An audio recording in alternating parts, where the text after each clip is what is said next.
Gessé, muito obrigada por você ter aceitado o meu convite. Eu fico muito feliz de receber você aqui na FS Educa, mesmo que virtualmente, você fica me devendo uma visita.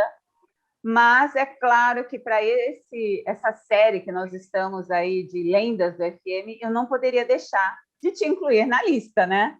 O quanto que você se dedica, se dedicou e se dedica ao desenvolvimento deste mercado de FM. Então, seja muito bem-vindo aqui à nossa sala de estar e aos nossos seguidores, sejam muito bem-vindos, bem-vindas aqui para ter a honra de a gente ouvir o Gessé Camargo. Muito obrigado, Fátima. Acho que esse é um convite que eu deveria pagar, porque é sempre uma honra para a gente poder contar as histórias, né? Nós vivemos tantas histórias que, de vez em quando, a gente precisa virar um contador de história, tipo Tom Hanks sentado no banco lá contando histórias para as pessoas que passam pela frente. Aí já vale a dica para um livro, viu, Gessé? Você tem que escrever um livro. Você deve ter muita história para contar. Não, eu tenho medo que alguém leia, entendeu? Então, eu prefiro realmente não escrever. Mas, Fátima, eu fiquei feliz se você me dá já a liberdade. Eu acho que esse é um momento para a gente contar um pouquinho da nossa história. Eu vou começar pela minha história. Uhum. Eu venho de uma família enorme, eu sou de uma família de 14 filhos vivos, e eu sou o mais novo, e dizem que eu sou o mais bonito, eu não sei se isso é verdade. E eu vivi uma infância muito especial, muito especial, que eu sei que me marcou muito e eu me recordo muito. Eu vivi até os 10 ou 12 anos da minha vida, eu vivi dentro dessa família, numa propriedade que era da família, em que nós tínhamos um regime total de sobrevivência. Nós não tínhamos energia elétrica, que eu vim a conhecer bem tarde. Toda a iluminação, quando necessária, e somente à noite, era produzida por lamparinas à base de querosene. E eu me lembro que meu pai ia até uma vila perto da nossa propriedade, não era muito longe, para fazer as compras, para sustento da família. E naquela época não tinha gôndolas de supermercado, como a gente tem hoje, vendendo tudo que você não precisa, não quer e compra. Então, lembro que o meu pai ele comprava uma lata grande de 20 litros de querosene, que era exatamente o nosso sistema de energia distribuída para nós naquela época lá, né? Era energia distribuída já naquela época, porque minha mãe produzia aquelas lamparinas e cada uma tinha. Então, por isso que a gente já chamava lá de energia distribuída. Meu pai comprava bacalhau, olha que privilégio, nós éramos bilionários na época, o bacalhau é caro, hoje naquela época era o que tinha, então nós comprávamos bacalhau que vinha lá da Noruega, daquela região da Escandinávia e tal. Muito bem. Comprava peças grandes de tecidos que minha mãe usava para fazer nossas roupas, né? Então, minhas irmãs, família grande, tinha 6 mulheres na família, mas a gente tinha costureira, tinha mãe e tinha cozinheira dando sopa, né? Eu sou privilegiado, porque como o último filho da família, eu tive a minha mãe mais 6 mães, né? Que tomaram conta de mim. Então, eu tive... Era o mais paparicado, então, né? Mas não, eu que apanhava também, porque era o que não sabia por que estava no lugar errado, na hora errada. Então, eu apanhava também. Então, era interessante porque nós tínhamos tudo mais que nós precisávamos lá na nossa propriedade. Então, nós tínhamos água, tínhamos frutas, tínhamos alimentação, se plantava tudo, criávamos pequenos animais, porcos, né, tinha leite, tinha tudo. Então, eu vivi até os 10, 12 anos esse tipo de vida. E, parafraseando um pouquinho o Ataúfo, eu era feliz e sabia. Então, hoje, quando eu me lembro daquela época, quando a gente não tinha uma alimentação de necessidades, o que a gente tinha transbordava, era muito mais do que o necessário, né? Então, isso me marcou muito na minha formação, até hoje como adulto, que eu aprendi a viver com o necessário, só o necessário, com o simples, e todos nós sabemos que o simples talvez seja o mais importante que a gente possa ter, como filosofia de vida é o simples. Então, foi aí que eu comecei, né? Então, fiz meus estudos primários normais, caminhei bastante para ir do sítio até a escola, grupo escolar e assim por diante. Naquela época não tinha vacina, tinha distribuição de cápsulas antiverminóticos e tal, e assim por diante. Bom, e fiz o meu colégio, fiz o curso colegial normal, como todo mundo, mas na minha época já tinha científico, clássico e o normal, o famoso normal. Eu fiz o colégio da área de humanas, na área de clássicos, né? Me dediquei muito a idiomas, principalmente, e depois eu fui para a universidade. Eu fui para a USP e fiz ciências sociais na USP, e também, por recomendação da época, se dizia, olha, faça ciências sociais, se você tiver chance, faça geografia, porque depois você tem aquelas compensações de crédito, de repente você leva duas faculdades ao mesmo tempo e tal. Então, a minha vida acadêmica foi essa. E depois, quando já estava trabalhando, eu frequentei muitos cursos já técnicos, cursos relacionados com a nossa atividade, e fiz duas especializações muito interessantes. Eu fiz um curso de comidas e bebidas pela Cornell, Universidade Americana. Então, entrei no mundo da alimentação, fiz projetos de restaurante e tal, com os professores americanos, e mais tarde, mais recentemente, já trabalhando no Grupo Accor, na área de facilities, eu fiz a Kellogg School. Então, ali eu tive uma experiência muito interessante com marketing, com desenvolvimento de negócios, numa perspectiva mundial. Eu me lembro bem que no meu tempo de faculdade me chamava muita atenção essa coisa do desenvolvimento, a gente lidava muito com países do primeiro mundo, segundo mundo e tudo. Então tinha uma palavrinha que incomodava, o que é um país em desenvolvimento? Eu vim a saber disso quando eu fui estudar nos Estados Unidos, então eu acabei percebendo mais. Então a minha história acadêmica profissional foi essa.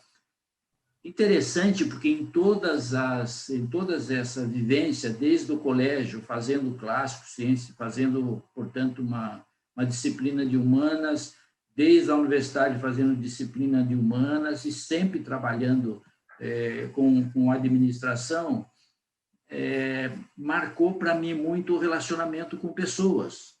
E aí a gente tem o primeiro grande marco do que seja facilities. Ainda tem gente que acha que facilities é ar-condicionado, que facilities é metro quadrado. Não é, não. Facilities é gente, sabe? Então, isso foi interessante, porque mesmo eu não sou engenheiro, nunca fiz engenharia, e durante a minha vida toda eu lidei com desafios na área de engenharia. Então, o meu papel era fazer os engenheiros superar os desafios, porque o meu cliente estava esperando de mim exatamente esse trabalho de bumbo, né, de tambor, para fazer os engenheiros produzirem ar-condicionado mais especial. Então, na minha formação, essa relação com humanas, com gente, me deu uma visão muito confortável na hora de você montar um projeto para uma fábrica, para uma planta onde tem 5, 6 mil empregados. Você lembra que a fábrica da Volkswagen, quando a Volkswagen começou, ela tinha 40 mil funcionários, né? Eu trabalhava com alimentação naquela época, então a Volkswagen ela pegava uma grande fritadeira elétrica, mandava para a oficina e pedia para transformar em 10 vezes o tamanho. Aqueles bifes passavam assim, boiando numa fritadeira e tal. Então, sempre em facilities, nós nos deparamos com pessoas, né? Com as exceções, você lida somente com hardware, né? Então, isso está... Se você olha a própria definição da ISO, você vê que ali você está falando de pessoas, processos e espaços, né? Mas equipamentos. Por que espaços?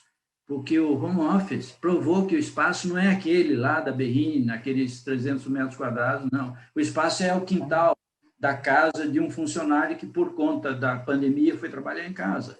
Então, essas pessoas e espaços, eu acho que isso define tudo, né? Muito bem. Esse é o primeiro comentário que eu faria da minha formação. O segundo comentário foi exatamente nas empresas em que eu trabalhei. O meu primeiro emprego, a minha família tinha um supermercado, então, na verdade, eu era eu já era filho de empresário e tal. Mesmo com 12, 13 anos, eu era filho de empresário. Só perturbava a vida dos meus irmãos. Começa, Gessé, começa de novo aí dessa parte. A minha família tinha um supermercado, porque deu uma travada aqui, por favor. Tá E apareceu até uma mensagem que a conexão está instável aqui. Ok.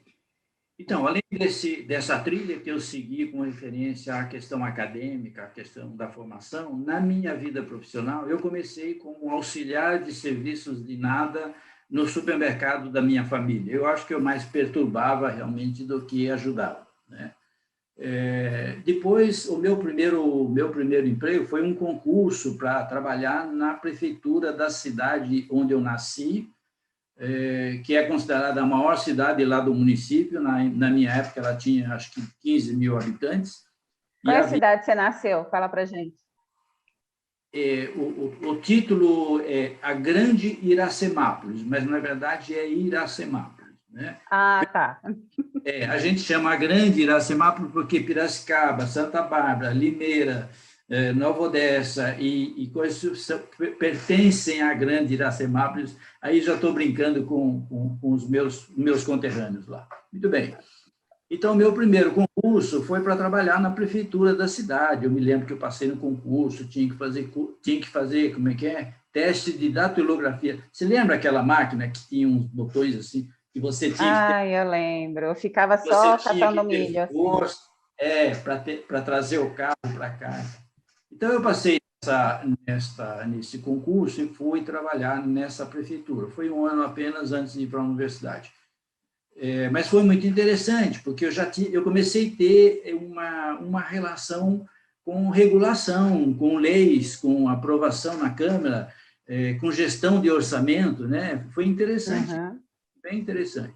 Muito bem, eu saí, eu terminei essa fase, já comecei a trabalhar em São Paulo, na Editora Abril, na época, a Editora Abril, na área de recursos humanos. Então, veja que a área de recursos humanos vinha voltando.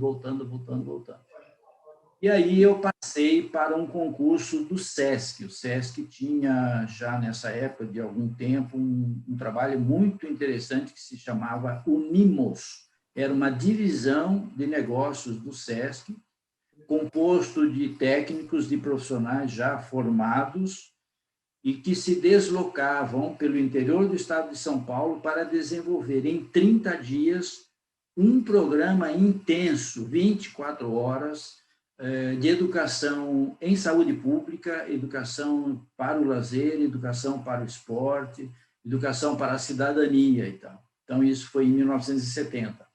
Nesse momento, eu comecei a ter uma experiência exatamente de montar alguma coisa e fazer isso funcionar e entregar para alguém isso. Então, era uma experiência sensacional, de mobilização de líderes.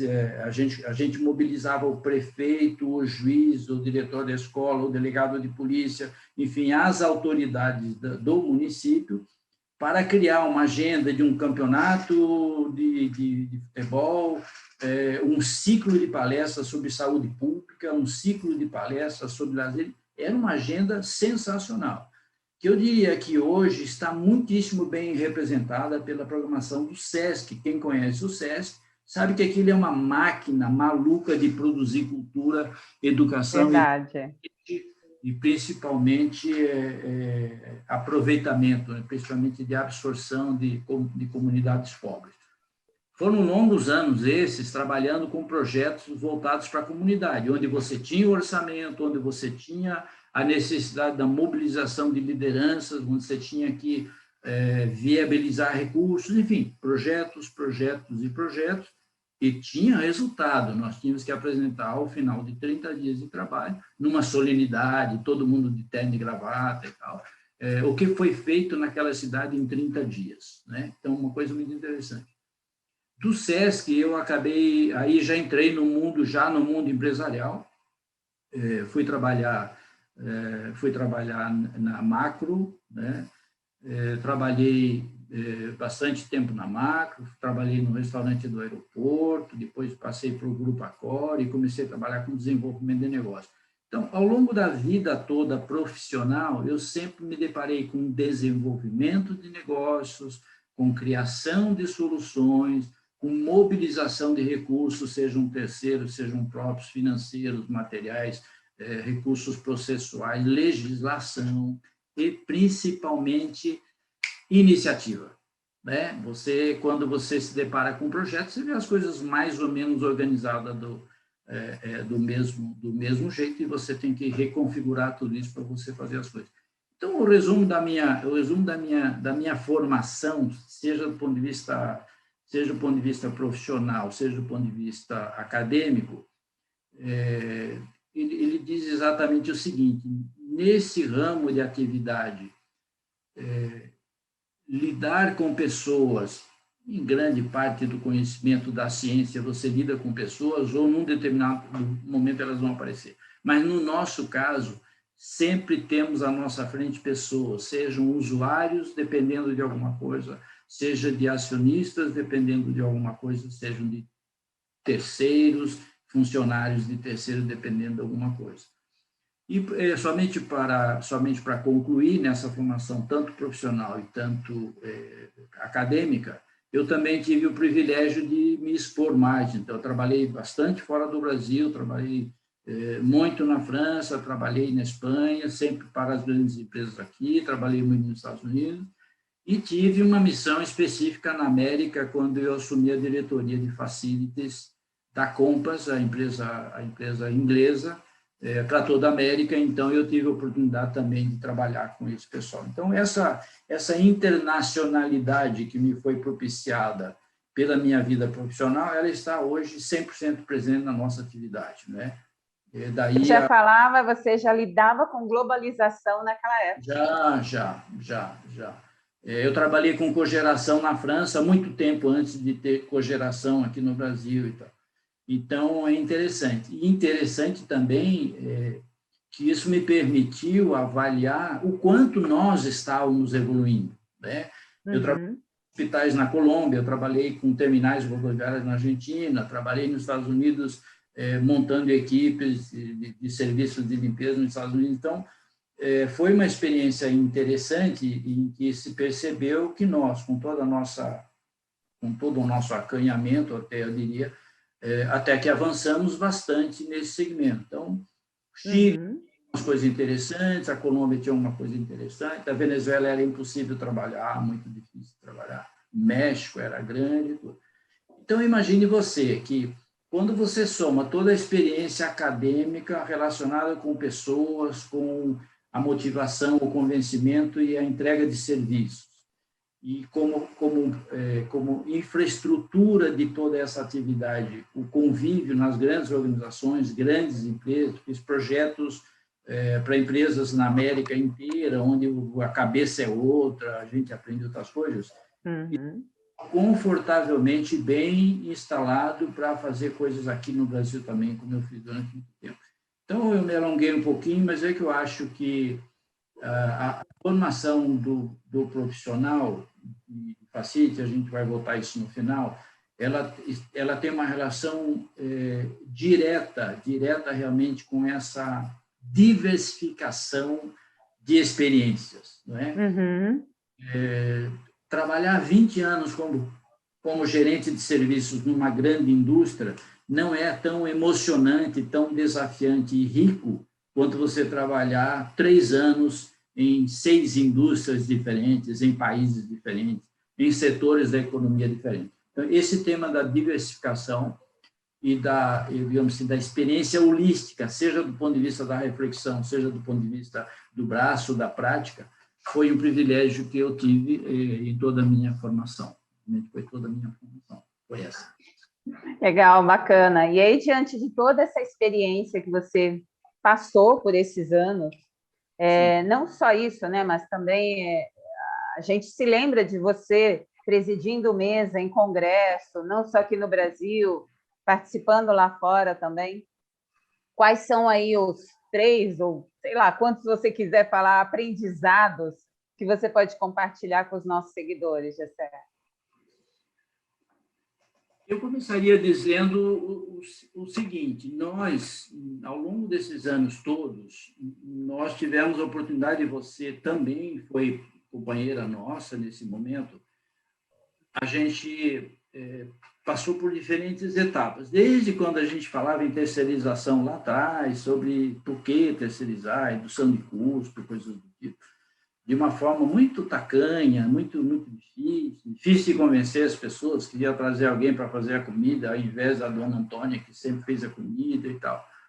Então, se nós olharmos assim rapidamente para um flash histórico, a gente começou lá atrás, no mundo da terceirização, eu conduzi vários congressos, vários seminários e workshops falando sobre terceirização, lei de privatização, coisa lá, sabe, de trás, com grandes consultores, eu trabalhei com grandes consultoras da área de RH, falando sobre a questão da terceirização. Depois vieram as cooperativas, eu conduzi também eventos com cooperativas, tive oportunidades muito interessantes, as cooperativas de uma forma inteligente ou meio esperta, por exemplo, de você reduzir custos, motivar pessoas e continuar prestando serviço e tal.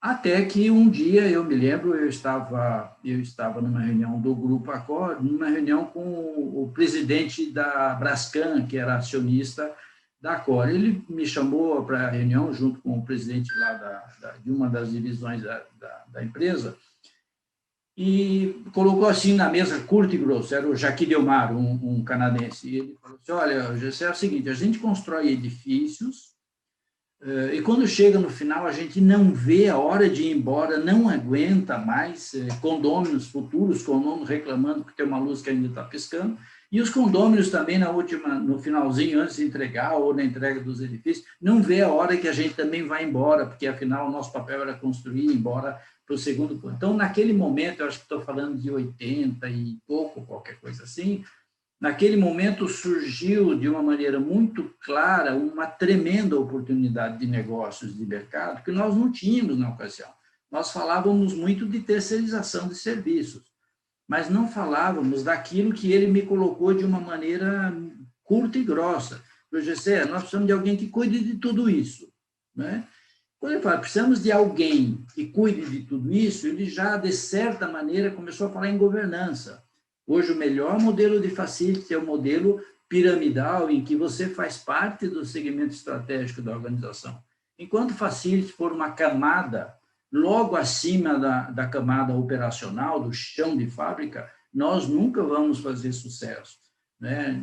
Nós, como facility managers, temos que brigar para escalar o melhor possível essa ascensão da pirâmide decisória, né? Então, naquele momento, eu já queria Delmar, precisamos de alguém para cuidar disso, tudo isso. Então, não são 10 pessoas, é uma pessoa só, uma entidade só, uma célula única, para cuidar do quê? Para cuidar de todas as demandas que vêm de habitantes novos de um edifício novo, que, entre outras coisas, querem que funcione, querem que custe o preço combinado, querem que tenha toda a variedade de serviços e na qualidade esperada, né? Que é a expectativa de quando você sai da sua casa antiga para uma casa nova, com outras performances e assim por diante.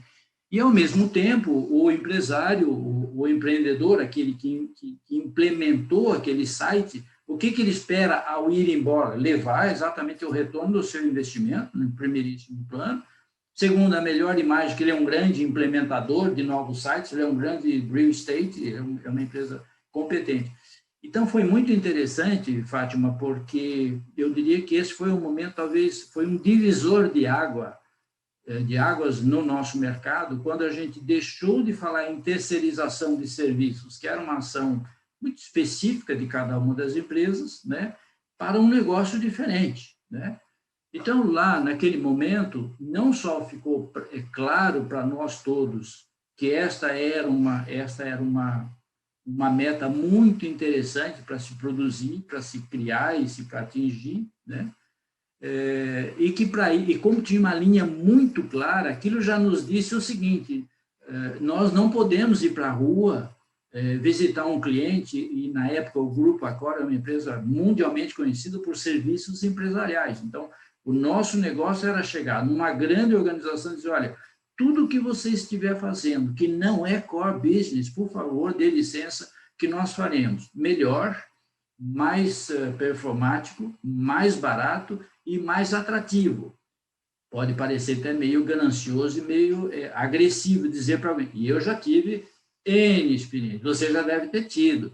Quando você chega numa empresa para falar de facilidade, dizer, olha, a partir do momento que eu assumo a limpeza é melhor, vai ficar mais barato, o cara que está lá no final da sala, que vive daquilo, vai dizer, mas a senhora não vai fazer isso aqui não, a gente vai dar um jeito. Bom, então, esse momento em que surgiu essa possibilidade de você enxergar as organizações se dedicando full time ao seu core business e deixando que uma outra alternativa cuide daquilo que não é core business.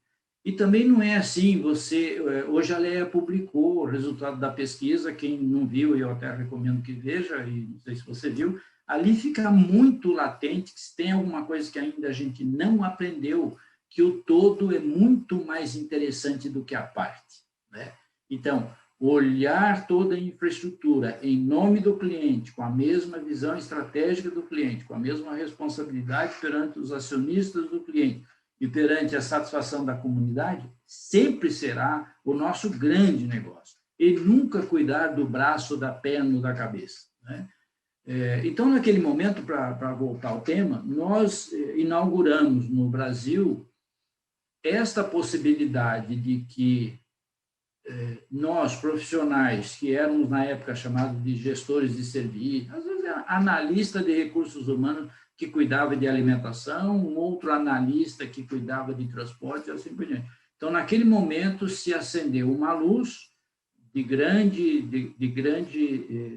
força, no sentido de que ali estavam criadas as premissas básicas para a gente evoluir como, de fato, a gente evoluiu, né? Então, na nossa história, esse divisor de água vai. Agora, todos estão viajando no mesmo barco? Lamentavelmente, não. A pesquisa mostra isso, você provavelmente está vendo isso, não só dentro da sua agenda, mas nas suas andanças. Ainda tem clientes que acham que fazem alimentação melhor do que uma empresa especializada.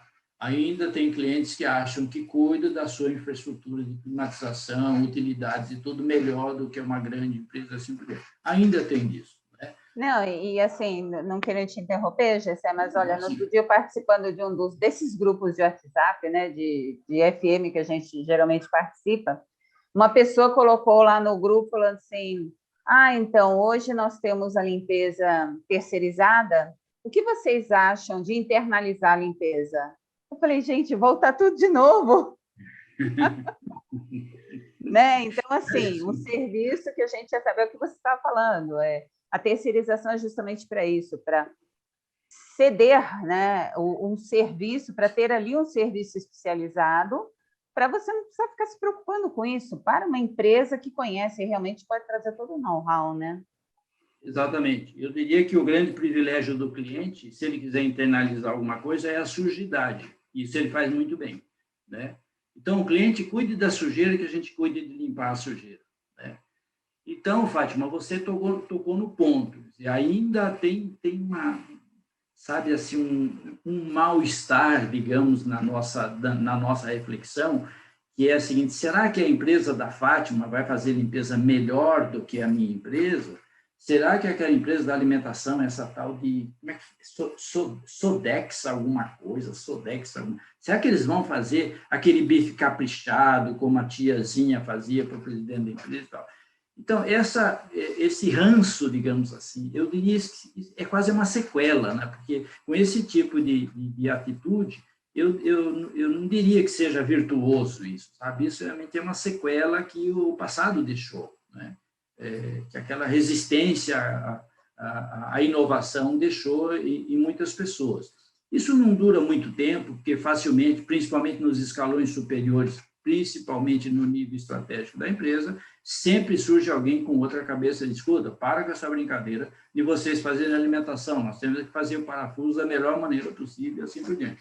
Então, esse tema realmente da integração de soluções, que nós inauguramos naquela hora, quando o Jacques Delmar falou, eu preciso de alguém que faça tudo isso, a definição mais curta e grossa do que seja o nosso negócio, que é uma solução integrada para demandas integradas num determinado espaço, por pessoas e por processo. É simples assim, né? Não precisamos inventar muita coisa, não é verdade?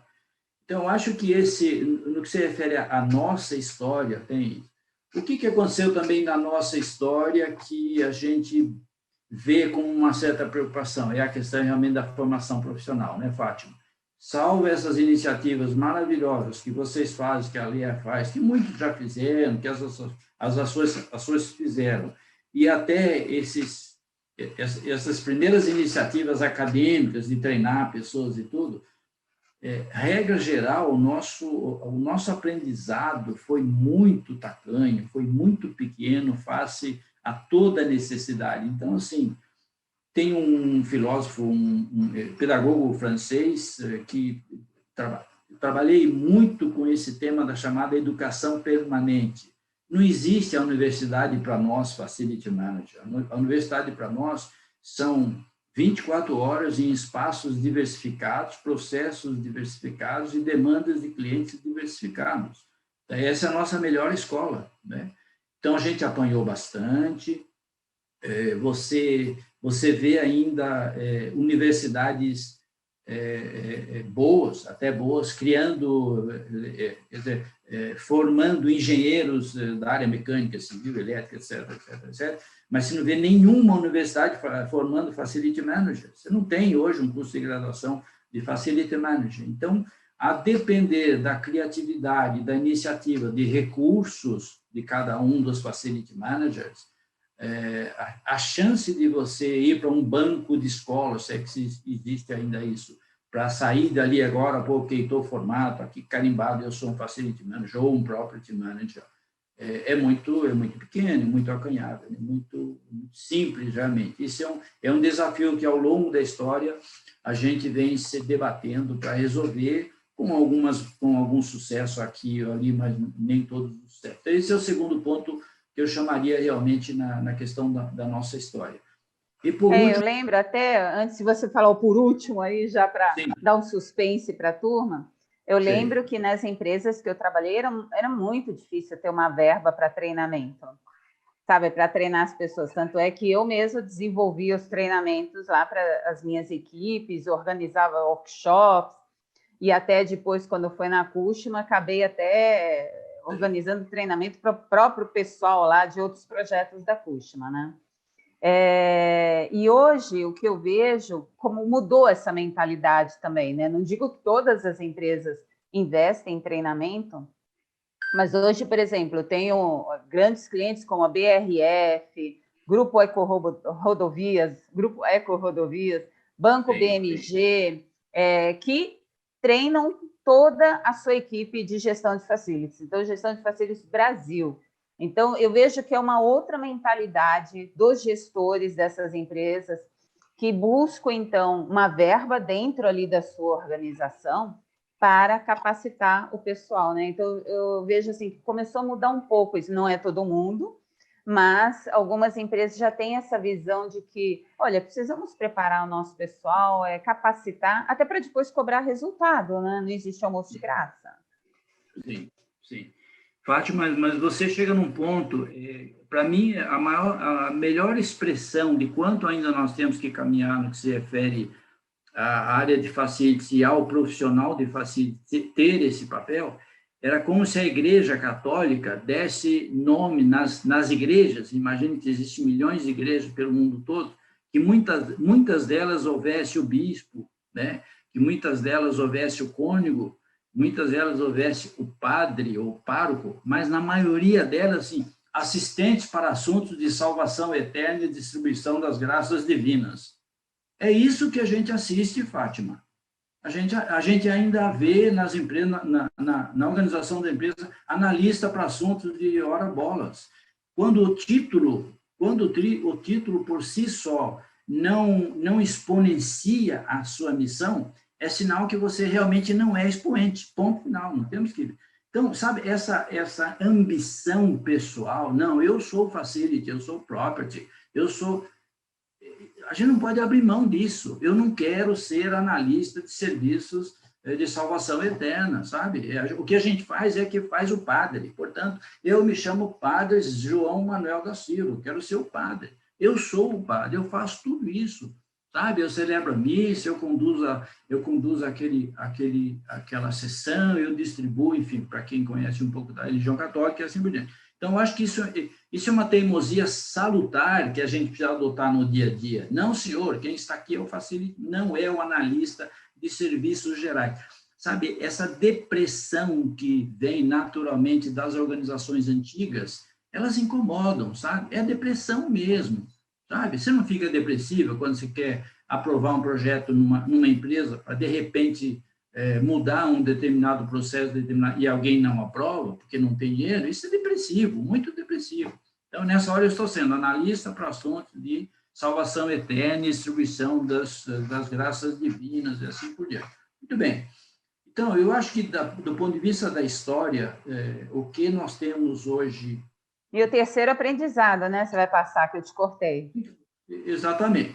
Ah, então tá bom. Uhum. O que a gente observa ao longo dessa história toda?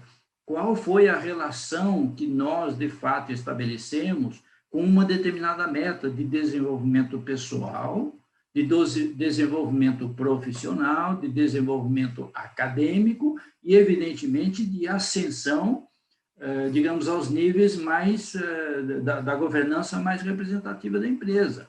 Então, de novo, nós temos que ser ambiciosos, mais ambiciosos, e brigar por isso, porque quando eu, dentro de uma determinada organização, não tenho a autoridade, eu não tenho a delegação de competência, eu não tenho a delegação de orçamentos e de recursos, a chance que eu tenha de evoluir como facilita é muito pequena, é muito tênue, não é verdade?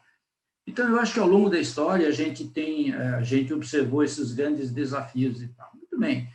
Como é que eu resumiria, portanto, a grande meta que a gente tem na vida hoje? Eu resumiria da segunda maneira. Primeiro, a gente tem que se penitenciar, e, como dizia o Jô Soares, chegar na frente do espelho e dizer: eu me odeio por ter me tornado facility manager. O que foi que eu fiz de errado na minha vida que eu acabei sendo um facility manager? Quem sabe se na outra encarnação eu consigo ser uma pessoa legal. Então, estou brincando um pouquinho com isso, mas por quê? Porque, de fato, o nosso papel, ele busca entregar para os nossos projetos muita coisa relacionada com a criatividade, com a iniciativa, com a incansável necessidade de conhecer, né? Essa angústia perante o desconhecido, essa prática sobre aquilo que, sabe, nós temos que pensar um pouquinho como Leonardo da Vinci, que olhava os passos para entender a musculatura ficava o tempo todo olhando pássaros voando para descobrir como é que funcionava a musculatura das asas e tal. Então, acho que esse primeiro ponto é fundamental, realmente, ter uma postura inquieta, constante diante do desconhecido, diante de oportunidades. Sem dúvida alguma que é absolutamente indispensável, né? Não, e a pandemia ajudou muito nesse sentido, né? De transformar o profissional de FM e Facility Manager em protagonista, porque foi quem teve de correr atrás de álcool em gel, sanitização e assim por diante, né? Exatamente. Então, eu acho que isso é importante. A segunda coisa é nós temos que ter uma sensibilidade, que eu diria, uma lateralidade perceptiva, que eu chamaria de 360 graus. O que é essa lateralidade de percepção? É você ter, como se fosse um farol procurando navios perdidos, né? É você perceber que em algum lugar tem alguma não conformidade e você está lá somente para transformá-la em conformidade, né? e nem todos são capazes. Eu sempre contei uma historinha, sempre dou um exemplo de quando você vai contratar um candidato a Facility Manager. Eu dou isso de recomendação que funciona. Coloque a sua mesa de entrevista no final da sala, a porta para o candidato entrar do outro lado da sala, e no meio do caminho você deixa uma vassoura no chão e chama o candidato. Você só deve entrevistar os candidatos que levantaram a vassoura ou perguntaram se poderia levantar a vassoura do chão e se perguntaram por que aquela vassoura está no chão. Os que não perguntaram por quê, que não viram a vassoura, e principalmente os que não levantaram a vassoura, você sirva um café, dê um abraço nele, diz para ele, cara, eu acho que você vai ser um bom profissional e fora, menos um facility manager. Esta sensibilidade aguda, crítica, sabe, incomodante para a não conformidade é o nosso negócio. Atenção aos detalhes, né, Gessé? É muito disso que exige, exatamente. Né, gente? Mas espera aí, vou ficar maluco. Não, o seu papel não é necessariamente levantar a vassoura. O seu papel não passa de mágica, sabe? Usando a sua capacidade de pré-digitalização, fazer a vassoura levantar e tal, mesmo que alguém suba na vassoura e saia voando, não tem problema. Mas, principalmente, o seu papel é de perceber algumas coisas que não estão bem alocadas naquele evento, naquele projeto, naquele recurso, naquele processo e assim por diante. Então, isso realmente é uma segunda coisa que eu diria que é fundamental.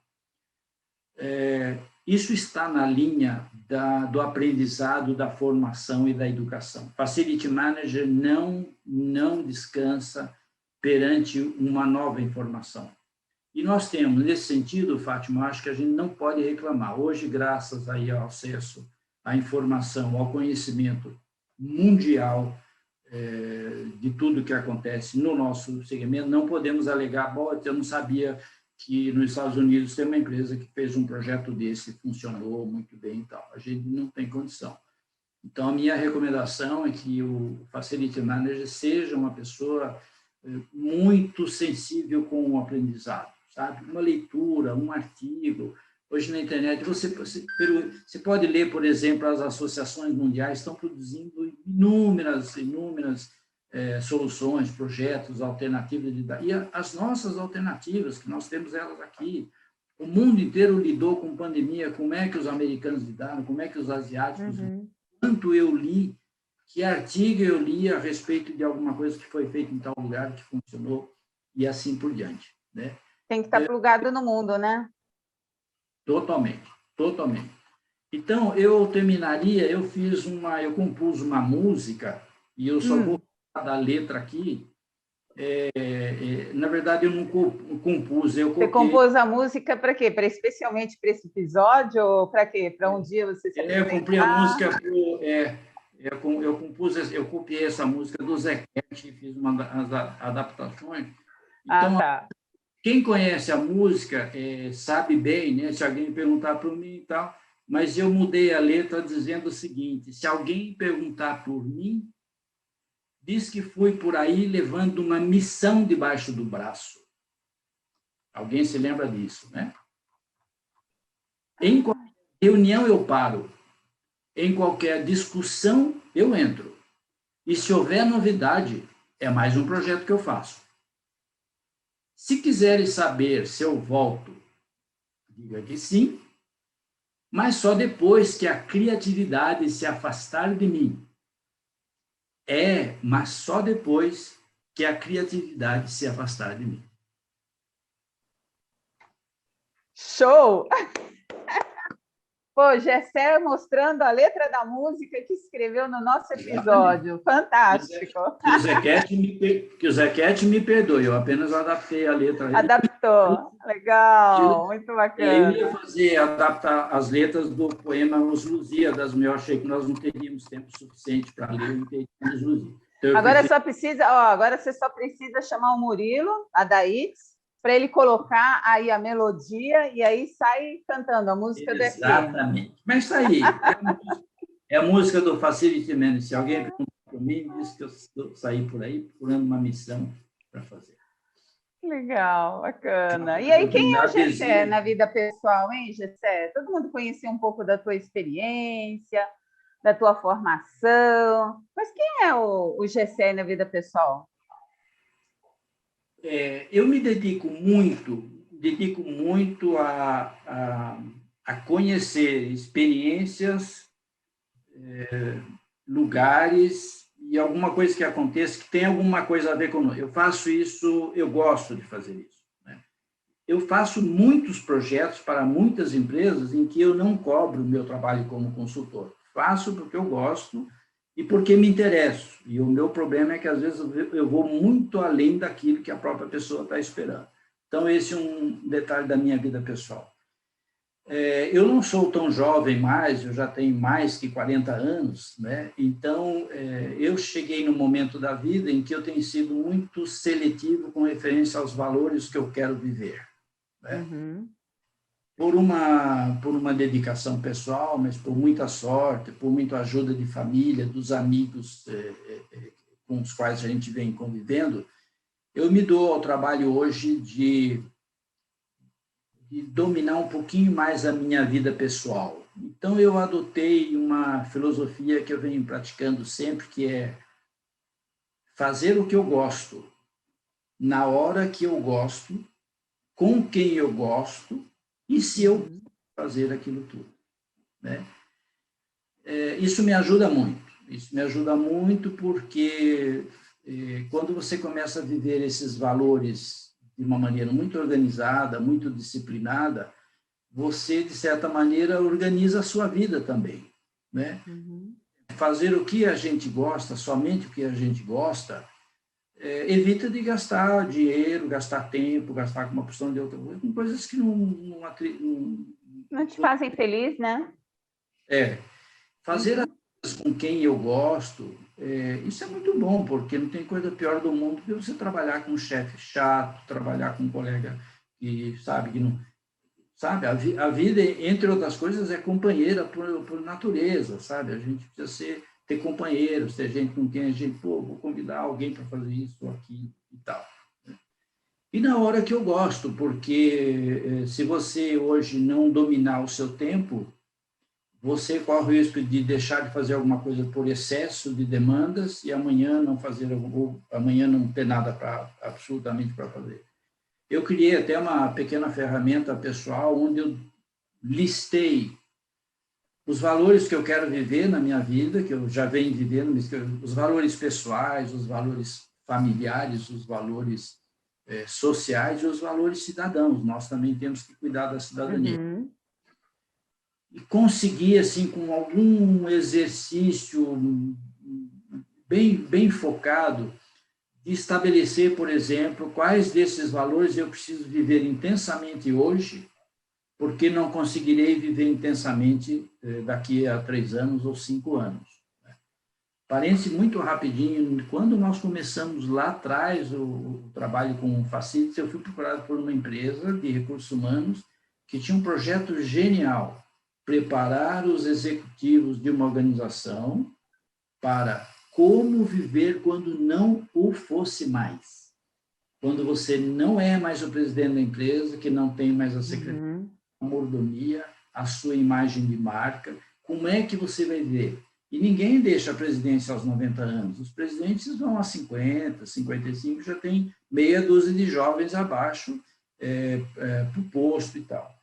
Então, eu acho que é importante a gente dizer, em 2022, que é o caso, inclusive, nosso, o que é absolutamente prioritário para nós em 22, que a gente tem que fazer agora, e aquilo que a gente pode fazer em 2030, quando a energia elétrica fizer parte de toda a nossa frota de carros. Como é que o Facility Manager está treinando hoje para ter wallbox na sua casa para abastecer de energia elétrica? Então, essa visão, eu não faria de visão de longo prazo, não, que é besteira. Todo mundo achava que a vacina da Covid ia demorar 8 anos e demorou 8 meses, né? Então, Uhum. que olhar o nosso horizonte do ponto de vista pessoal, eu diria também profissional, além de 5 anos, é pura imaginação que não vai funcionar, realmente não vai funcionar. Nós costumamos errar, em geral, no tempo. Nós não erramos sobre aquilo que vai acontecer no futuro, mas a gente erra no tempo. Então, em termos de valores, eu também cultivo bastante isso, viu, Fátima? Eu procuro me cercar sempre de amigos, para cuidar que é bom ter amigos, né? Sempre. Uhum. Eu continuo estudando, gosto de ler muito, Não sou capaz de ler alguma coisa e aparece alguma coisa que eu não sei, que eu salto e vou para o outro lado. Então, eu acho que na minha vida pessoal eu estou bastante confortável hoje. Tenho bons desafios de saúde para cuidar. Eu tenho um histórico de saúde muito complexo.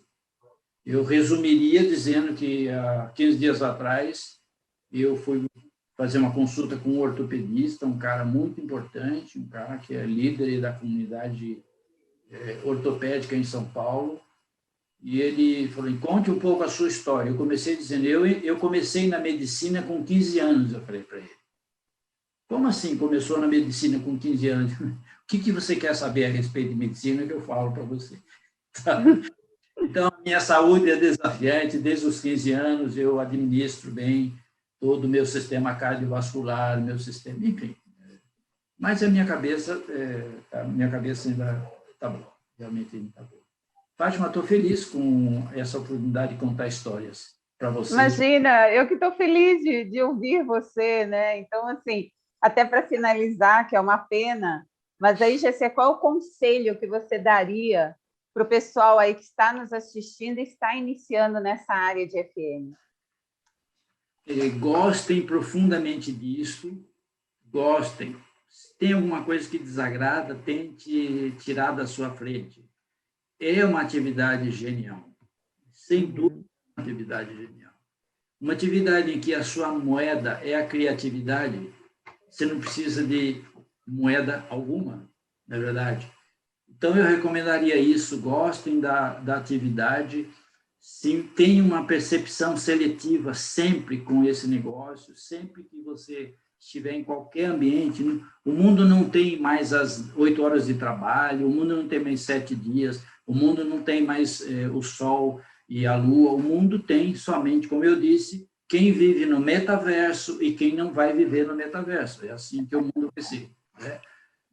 Então, a minha recomendação é que acreditem que esta atividade é extremamente generosa para os usuários, é extremamente simpática para os acionistas e muito gratificante para você mesmo, né? Então, e assim, não vá morar numa ilha. Eu já conheci muitas ilhas no mundo inteiro, nenhuma delas eu achei um facility manager, nenhuma delas. Ilha não combina conosco, né? Nem arquipélago combina conosco. Nós gostamos da zoeira mesmo, nós gostamos da confusão geral, onde tudo cai ao mesmo tempo.